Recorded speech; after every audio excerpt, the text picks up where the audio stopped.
Assalamualaikum warahmatullahi wabarakatuh. Perkenalkan, saya Zahra Novedi, NIM 21029006. Di sini saya sebagai anggota kelompok 5, saya akan menjelaskan atau mempresentasikan hasil diskusi kami terkait administrasi tenaga kependidikan. Yang pertama ada pengertian administrasi tenaga kependidikan. Tenaga kependidikan adalah sekumpulan tenaga-tenaga atau personil yang ikut serta dalam penyelenggaraan lembaga atau organisasi pendidikan yang memiliki wawasan pendidikan atau memahami falsafah dan ilmu pendidikan serta memiliki kompetensi pendidik atau melakukan kegiatan pelaksanaan pendidikan mikro atau makro atau penyelenggaraan pendidikan. Yang kedua, di sini ada jenis-jenis tenaga kependidikan. Ditinjau dari jabatannya, tenaga kependidikan dibedakan menjadi 3 jenis. Yang pertama ada tenaga struktural. Tenaga struktural merupakan bagian tenaga kependidikan yang menempati jabatan-jabatan eksekutif, seperti pimpinan, serta bertanggung jawab baik langsung maupun tidak langsung atas satuan pendidikan peserta didik di sekolah dan madrasah. Di sekolah, tenaga struktural biasanya bekerja sebagai kepala sekolah, wakil kepala sekolah, urusan kurikulum, urusan kesiswaan, urusan sarana dan prasarana, ataupun urusan pelayanan khusus. Nah, di luar sekolah, biasanya tenaga kependidikan struktural bekerja sebagai menteri, sekretaris jenderal atau sekjen, direktorat jenderal atau dirjen, ataupun kepala seksi atau kasih. Yang kedua ada tenaga fungsional. Tenaga fungsional merupakan bagian tenaga kependidikan yang menempati jabatan fungsional, yaitu jabatan yang dalam pelaksanaan pekerjaannya mengandalkan keahlian akademis pendidikan. Di sekolah, biasanya tenaga fungsional bekerja sebagai guru konseling, pustakawan, ataupun guru pengembang tes. Nah, di luar sekolah, biasanya tenaga fungsional bekerja sebagai penilik atau pengawas, pelatih atau tutor, ataupun pengembang pendidikan. Yang terakhir ada tenaga teknis kependidikan. Tenaga teknis kependidikan merupakan tenaga kependidikan yang dalam pelaksanaan pekerjaannya lebih dituntut kecakapan teknis operasional atau teknis administratif. Biasanya di sekolah, tenaga teknis kependidikan itu bekerja sebagai tata usaha atau TU, teknisi laboran, pelatih seperti pelatih olahraga, kesenian, dan keterampilan. Sedangkan di luar sekolah, tenaga teknis pendidikan biasanya bekerja sebagai teknisi sumber belajar atau sanggar belajar, ataupun petugas tata usaha.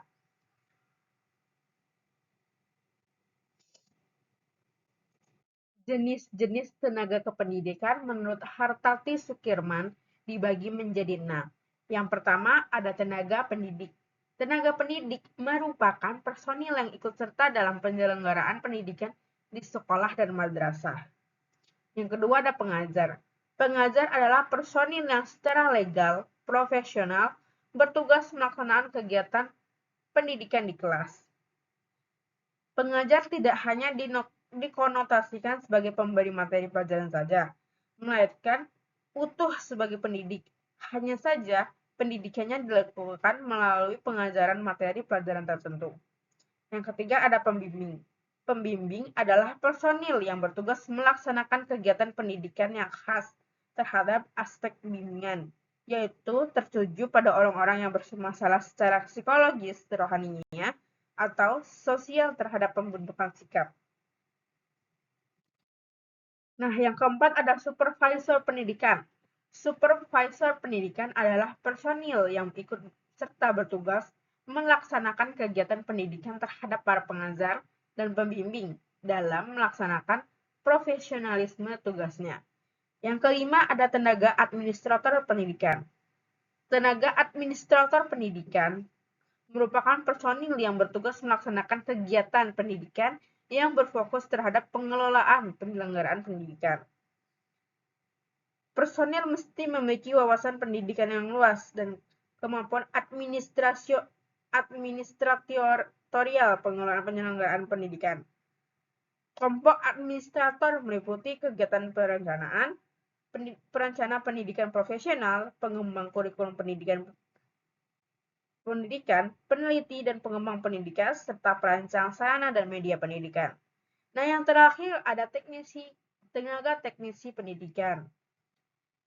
Tenaga teknisi pendidikan merupakan orang-orang yang ikut serta bertugas dalam pemberi layanan pendidikan melalui pendekatan kondisional atau fasilitas dan layanan khusus. Tenaga teknisi pendidikan ini dapat meliputi pustakawan pendidikan, petugas pusat sumber belajar, dan laboran pendidik. Nah, adapun proses dari administrasi tenaga kependidikan, yang pertama ada perencanaan. Pengadaan tenaga kependidikan adalah proses rekrutmen dan seleksi calon tenaga kependidikan atau pendidik. Tujuannya untuk memenuhi kebutuhan lembaga akan tenaga pendidikan yang profesional yang sesuai dengan kualifikasi yang dibutuhkan. Adapun langkah-langkah dalam pengadaan, yang pertama analisis kebutuhan. Yang kedua ada pengumuman lowongan, yang ketiga seleksi administrasi, yang keempat ada tes dan wawancara, dan yang terakhir penempatan hasil seleksi. Nah, setelah pengadaan, setelah perencanaan, yang kedua itu ada penempatan tenaga kependidikan. Setelah pengadaan, tenaga kependidikan yang lolos seleksi akan ditempatkan sesuai dengan bidang keahlian dan kebutuhan lembaga. Nah, yang terakhir, orientasi tenaga kependidikan. Orientasi ini bertujuan untuk mengenalkan tenaga kependidikan yang baru dengan lingkungan kerjanya, termasuk budaya, prosedur kerja, dan rekan-rekan kerjanya. Ini penting agar tenaga kependidikan dapat beradaptasi dengan baik dan cepat. Nah, kesejahteraan kependidikan dibagi menjadi beberapa. Yang pertama ada gaji. Nah, gaji merupakan kompensasi finansial dasar yang diterima oleh tenaga kependidikan sebagai imbalan atas pekerjaan yang mereka lakukan. Gaji tenaga kependidikan ditentukan oleh beberapa faktor. Yang pertama ada jabatan dan kualifikasi. Besaran gaji ditentukan oleh jabatan, tingkat pendidikan, serta pengalaman kerja.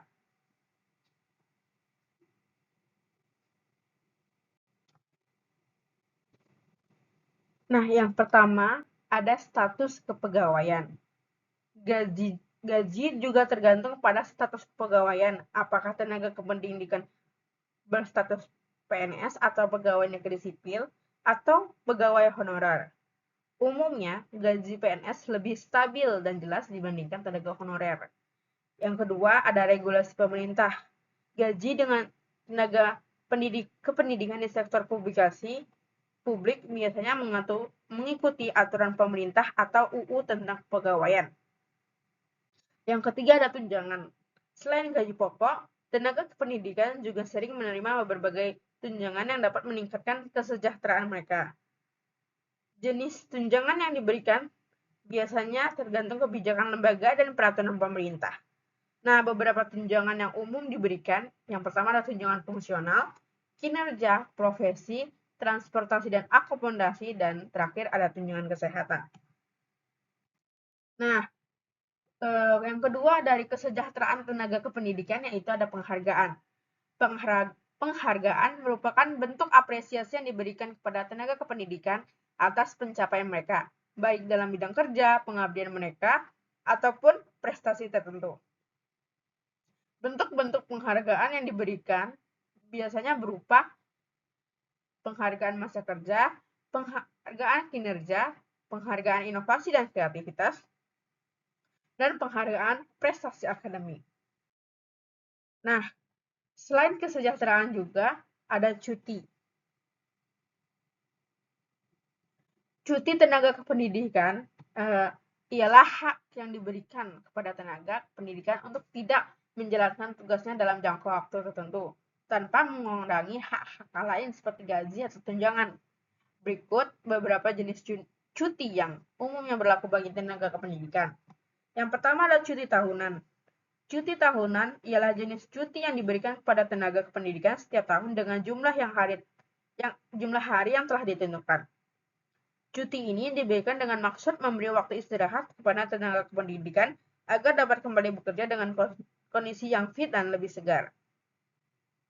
Biasanya cuti tahunan ini berdurasi 12 hari dalam waktu 1 tahun kerja. Namun, ini biasanya bervariasi tergantung kebijakan lembaga dan regulasi pemerintah. Kriteria cuti tahunan ini dapat diambil sekaligus sesuai kesepakatan dengan atasan. Nah, yang kedua ada cuti sakit.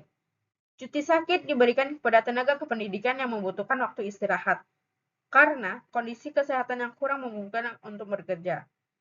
Biasanya, durasi dari cuti sakit itu tergantung dari kondisi medis yang biasanya ditentukan berdasarkan rekomendasi dokter. Syarat untuk mengajukan cuti sakit itu perlu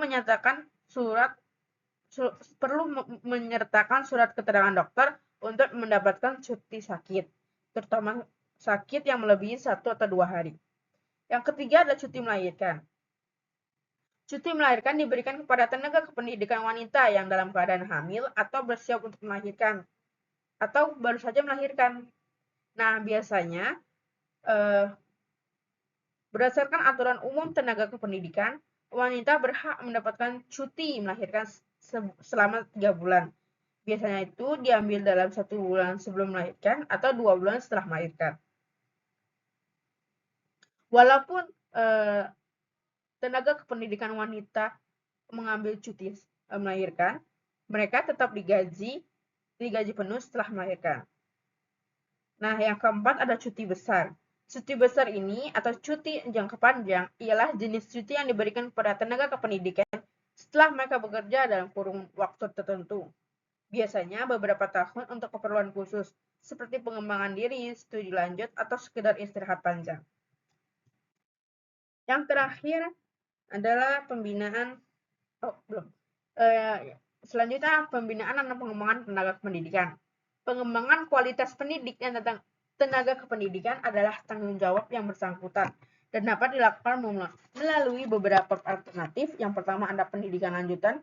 Biasanya mereka akan melanjutkan pendidikannya ke jenjang yang lebih tinggi.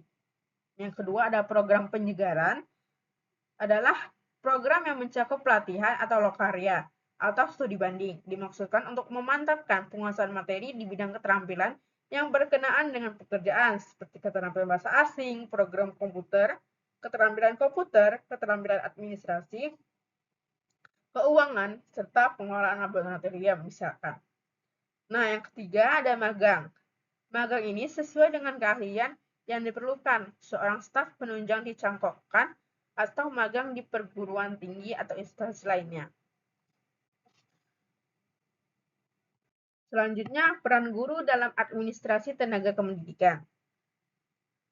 Dalam hubungannya dengan pengadministrasian, seorang guru dapat berperan sebagai pengambil inisiatif, wakil masyarakat, orang yang ahli dalam mata pelajaran, penegak disiplin, pelaksana administrasi pendidikan, pemimpin generasi muda, dan penerima kepada masyarakat.